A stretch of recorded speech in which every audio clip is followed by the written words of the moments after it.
Hey y'all, so I'm back with another nail video, and for some reason I feel like it has been forever since I've uploaded a nail tutorial, and it probably has not been that long, but I just feel like it has. And I think it's because this month I have just been off balance when it comes to my nails. I took a week off at the beginning of the month. It was my birthday, so I needed that vacay, okay? And through the month, I have been having a lot of cancellations, and I hadn't been complaining at all. I've been using that time to kind of, mess around with my Cricut and do other little things that I needed to do. And, sometimes that's good. Like, I don't stress about cancellations because sometimes you just need a break. So, of course, she came in, I soaked off her previous set, and now I'm doing her natural nail prep. So, of course, y'all know I always start off by using my cuticle bit. I do one side first, and now here my bit is in reverse, and I have done the complete opposite side of the back of that nail.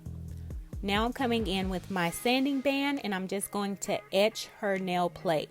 So that basically means I'm just removing the shine off of her nails. Now she did just get a soak off, so she probably does have a little bit of acrylic left on there, and I'll just whiz over that with my sanding bit. If it doesn't come off, no problem, I'll just leave it.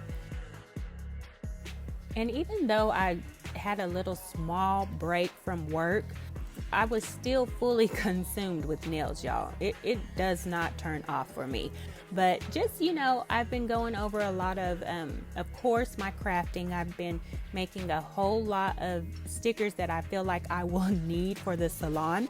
Nobody's requested any, mind you. A few girls have, but if I see something and I'm like, oh yes, someone might want that, and so I'll go ahead and make it. I just like to be stocked up, okay? So if I see something, I'm like, oh yes, I need to do that. So here you see me using that ball bit. Now for certain clients, I use certain implements. So on this client, I know I won't use nippers. So the ball bit is perfect to get that dead skin. Now I put her tips on, and if you can see, I have a nail form that's cut in half, and I'm using that to measure those nail tips. If you have a client to where it's hard for you to, turn their fingers around, line up their cuticle area, this type of technique is perfect for that. Or even if you just want to double check your length and make sure that it is all the correct size, this is a very perfect technique to do that. So that is what you see me doing here, just sizing up those tips.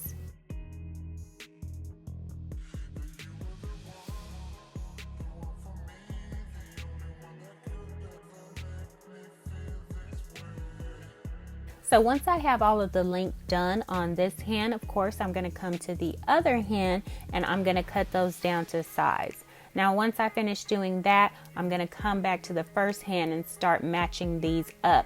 Now, when you're cutting down your opposite hand, I never try to cut exact. So I always cut a little bit longer. So that way, when I come to the other hand and measure, if I was to cut it too short, there's no going back from that. So if you start with a long length, then you can keep going down until you get to the correct length. But never try to do exact from the get-go when you come to the opposite hand. Just start long, and then as you need to, cut down.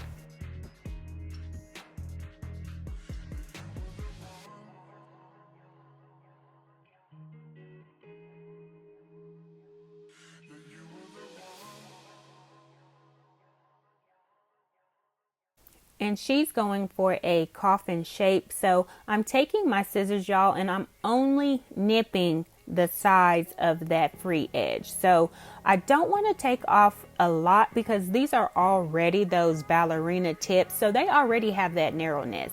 Now, if I was to go in and cut down all the way, I risk the chance of taking off too much by the sidewalls.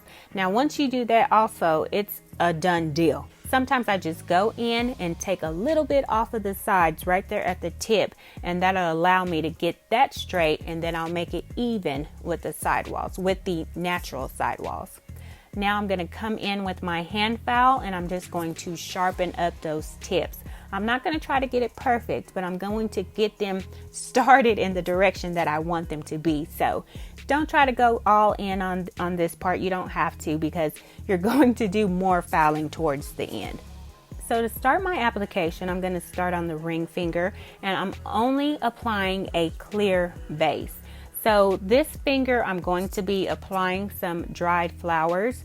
So I'm going to start with my clear base. I'm going to immediately place that flower into that wet bead. And this set is right on time, because around spring, honey, everybody wants dried flowers. And I love dried flowers, especially on a clear tip. Okay, if you can't come up with a cute spring design, get you just a popping color and then do a couple of accent nails with some dried flowers. Boom. You're gonna have you a cute set. Okay, so for this set, I'm using some champagne shards. I want to say that's what they are, but I'll definitely put it in a link. But these shards are so pretty, y'all. And I just add those as little accents through the flower nail. Not a lot, but just a little. I want you just to be able to kind of see that glisten through the nail. So for the middle finger, I'm going to be doing the same thing. I'm going to add dried flowers and then those shards.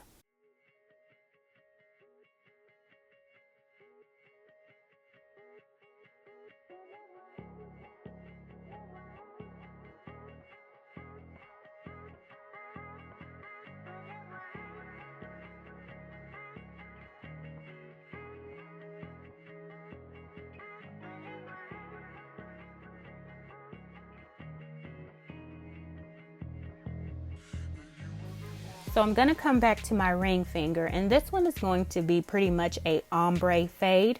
So I purposely waited for those flowers to set up. Now I'm coming back and I'm going to go in with my next color. I didn't want to risk the chance of coming down and blending my ombre and then it'll blend my flowers away. So that's why I waited and let those kind of dry up first. So to apply that ombre, I just started at the cuticle area, took a wet bead, and then brushed it down. And anytime, y'all, you're doing a fade, you're trying to do blending, you need to work fast. You need to work fast, and you need to have wet beads. Not real wet, like if you're doing a clear nail. You don't want to have a medium to dry bead. You pretty much want it wet to medium. So that's going to help you get that blend and that fade that you're looking for. So here I'm going to cap it, and now this is when I do use a wet bead. And for the flowers, I really want them to be super clear. So I'm taking that wet bead, I applied it, and then I pretty much just let it fall down to that tip. And I'm concentrating more on the sides, because when I keep in the sides, it basically tells that acrylic where to go, and it'll keep it right where it needs to be. So that's how you can control a wet bead without touching it a lot, because if you start touching it through the center of the nail a lot, you'll create bubbles, and you don't want to do that. You want this super clear. So same thing with the middle finger. I'm going to go ahead and cap that one also with clear. Now with this set, I'm starting out with these clear nails, because anytime I'm doing a glass nail, a glitter nail, I will either do them first throughout the set, or I will do them last. And that's just because simply you want a super clean monomer when you're doing a clear nail. If you're doing any other colors, which I am, I'm going to be doing a soft pink, but it could dirty up your monomer, and you just don't want to risk the chance. So that's why I did these clear nails first.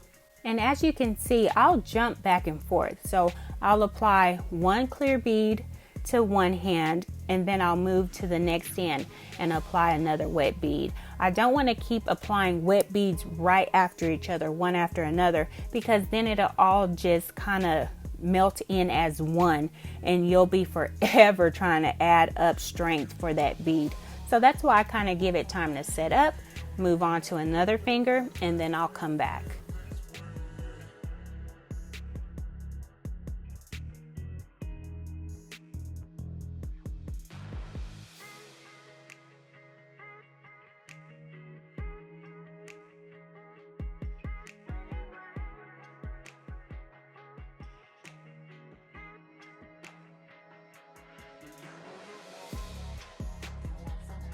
So for the rest of the nails, they're all going to be this solid pink. And this is such a beautiful pink, you guys. But I hate to say it, it is a self mix because it's so pretty though. And I'll probably never get to mix it just like this again because I have no idea what I put in there. That's the one thing. I kind of just mix on the fly. So when a client comes in and they want something, I'll just start throwing all kinds of things together. And I don't take the time to pay attention to what I'm putting into this one mix. And then before you know it, it's all gone. And I'm like, oh, what did I use? It was so pretty. I want to make some more. And I can't because I can't remember what I used. But nonetheless, this is a beautiful pink color that I'm using. So let me just walk you guys through my application. If you have not seen my application video, I'll just go over it again with you guys. But I always start pretty much with a 2-bead method, and I start at the center of the nail. So basically right above where I applied the tip, right in the center of her natural nail. And then I start walking that bead down. Now, one thing I have realized, y'all, is when you're trying to apply your first bead, you want it to be full coverage and you want it to be the structure of the nail, right? So you need to be working medium to dry. That really allows you to really form and mold that acrylic to that tip. Now, I know working in a medium dry state, it can be kind of intimidating because it will dry fast on you. So you have to be able to move fast. So if you're learning, you really need to be able to break down every step that you do.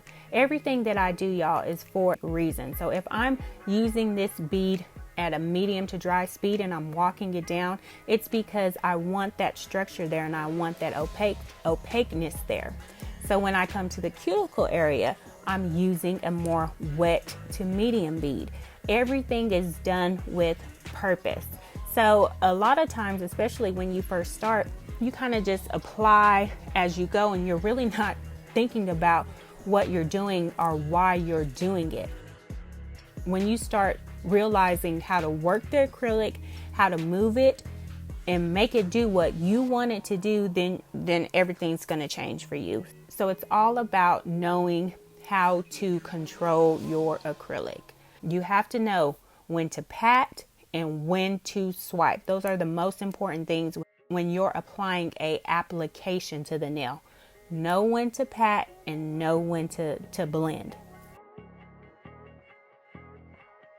So once again, this thumb is going to be the full color of the pink, and I'm taking my first bead, walking it down, and then look what happens, y'all. Do you see that? That's why you really want to be careful about how and when you use glitter. You use glitter one time in the set and it can forever try to be there. It messed up my whole application there, y'all. Look at that. I was like, oh goodness, I hope I can save this application because that one little piece of glitter I had to dig out and it just ruined my application. I hate when that happens, but the one thing about being a nail tech, stuff like that always happens. Either it's glitter or it's lint. I don't know where a bunch of lint comes from, but it is constantly everywhere in my little salon room. And I'm like, where in the heck is this lint coming from? But those are the annoying things you have to put up with.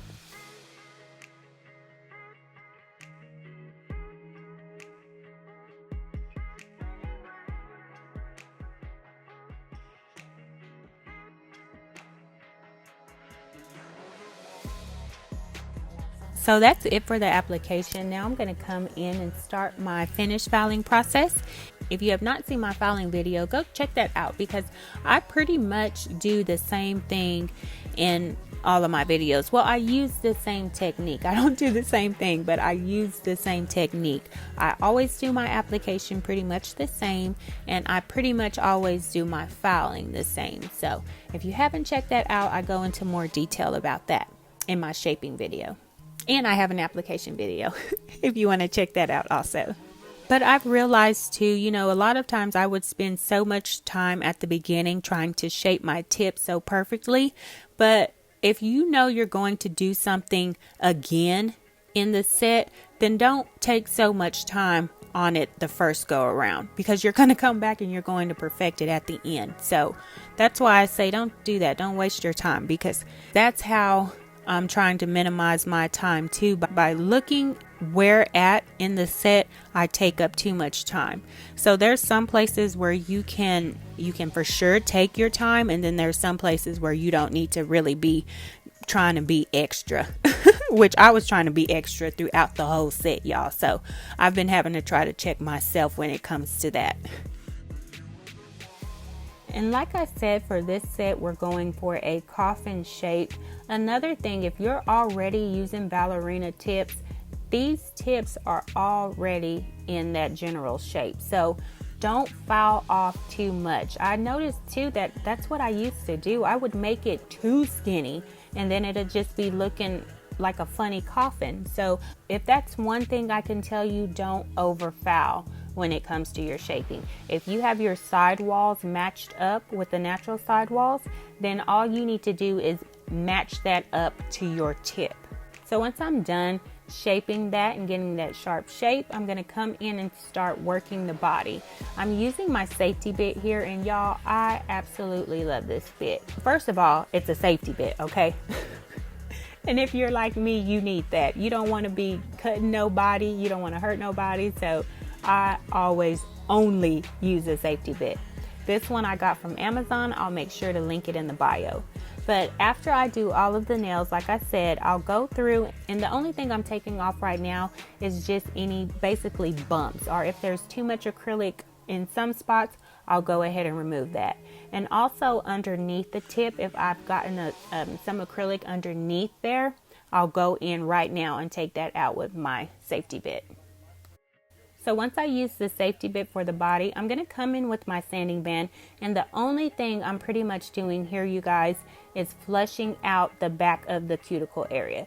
This is so important. The reason why you won't get lifting is, of course, if you prepped correctly, if you applied your acrylic correctly, and finally, if you go in and you flush out that cuticle area when you're finished filing. So I always love to use the sanding bit for this. It's able to get right back there in that cuticle area and really smooth that back area out. So if you haven't tried this, use your safety bit to do that and just see the difference in the flushness. So once I have that shape done, I'm going to go in and start my design. Now here is where we're really going to bump up this set, y'all. I'm going to be doing some design work with my Swarovskis. So basically I'm going to be doing a heart shape. So I'm going to do half on each fingernail. I'm going to start off by taking my adhesive gel and basically just making that heart shape with that gel. And then I'm going to go in and apply the diamonds. I'm just applying the diamonds, and then when I come in towards the end, I'll start shaping that into that heart shape. I thought at first I would take a pencil and outline it, but I ended up not having to do that. When you go in with the gel, you can really just create that outline and see where you need to put those diamonds to try to make that half-shaped heart. So throughout applying the diamonds also, I'll stop and kind of position them, but at this point I'm really not worried about it. At the end, before I cure, I'll go in and really put them all into position.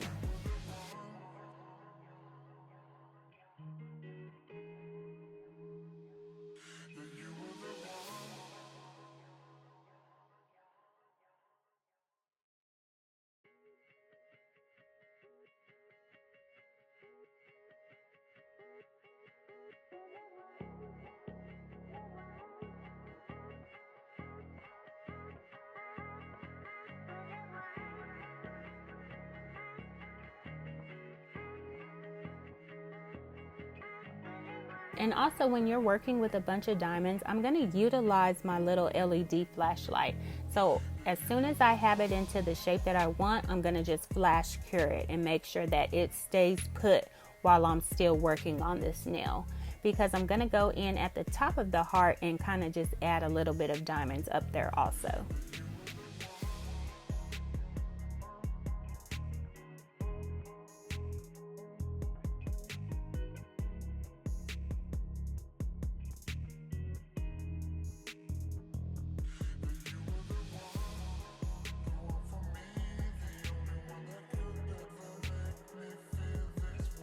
Now once I have this side done, I'm going to start working on my other side. I'm going to do the same thing. I'm going to make sure that I line those fingers up so I can see exactly where I need to start the other half of my heart.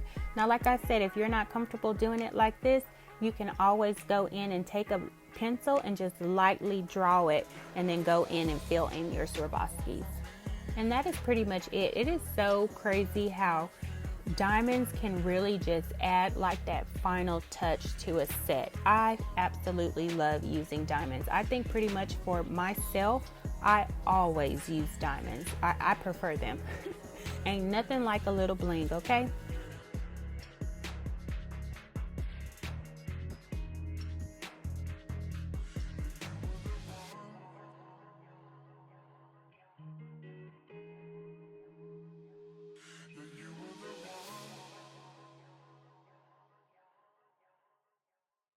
So here they are, all complete. On the opposite hand, we just did a little cuticle accent with the diamonds, but these came out beautiful. We ended up doing a matte finish to them, and I really love a matte nail when it comes to dried flowers and that glitter. They came out beautiful.